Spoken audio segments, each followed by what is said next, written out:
Okay, so here's what I want to talk about today. I want to talk about my 8.5-year-old who thinks she's 18 who gets embarrassed by her mother. Me! Can you imagine? So my daughter is amazing, and for the most part we're very close, but sometimes she gets a little embarrassed, and she's in 3rd grade, and so here's an example. If I show up at lunch, or I'm always her room mom, if I'm volunteering or whatever, she usually seems genuinely happy to see me. But in the morning, when I drop her off at school, it's like, I can't even get her to give me a hug with her arms. It's more like one of these things. I'm like, are you kidding me? So one day, not long ago, I pull up and I'm gonna drop them off at a little place where they can get out of the car and then walk across a little crosswalk into the school grounds. So I get out of the car.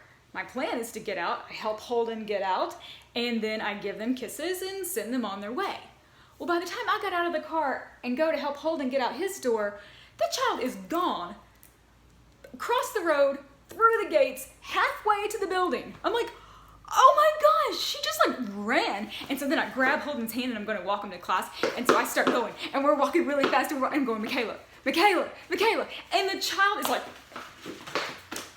I knew she could hear me, you know? So fine, I get to her room and I attack her. And I'm like, oh, I love you, baby, you know? So she didn't run from me too much more, but she still kind of does sometimes. So I am very, very against bribing our children. I do not believe in it. However, I'm not completely against threatening on occasion, especially the threat of embarrassment. So there's 2 things that I will do that she knows I will do because I've done them. So if you're gonna make these promises, you have to be sure that you actually follow through.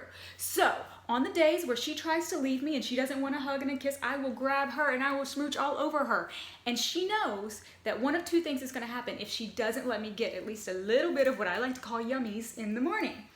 She will find me coming into her room, sitting in her lap and hugging and yummying all over her, which she knows I will do.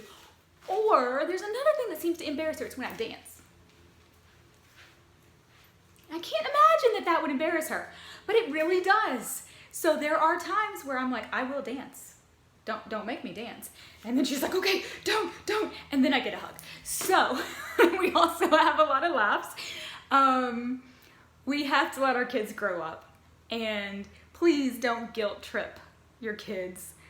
I've seen it too much. Oh, you don't love me anymore. I can't believe you're doing this to me. Just understand that they're growing up, accept when they try to pull away as some independence and as a good sign, you know, and just pray the Lord's blessing over that and His help with your heart and with them, that you guys can make that transition well, but be thankful for those signs, even though they are sometimes hard for mommies to take, and just find ways to make it fun. Don't embarrass them too bad to where it becomes really, really hard on them. But right now their friends still like it when I do things like that. And I don't think it's too bad. I think they actually see it as something they probably wish their own moms would do. Even though I know it embarrasses her, we laugh.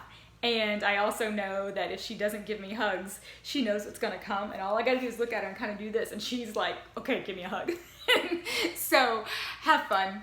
Enjoy our kids' independence. And don't be afraid to embarrass them a little bit. Just a little bit. So see you guys later.